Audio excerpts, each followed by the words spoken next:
For junior Katie Nicolato, you can't put a price tag on this experience.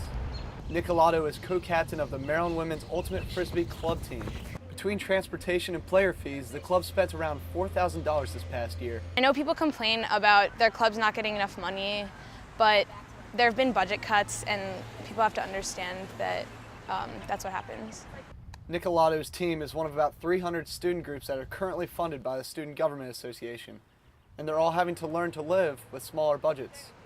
SGA Vice President of Finance Rob Mushler says student groups requested more than $3 million for next year, but the SGA only had about $730,000 to distribute. That made the appeals process long and stressful for those involved. It's really hard to just cut into student groups with these percentage cuts, even though they did perfect budgets, and in a perfect world we would give them all of that money.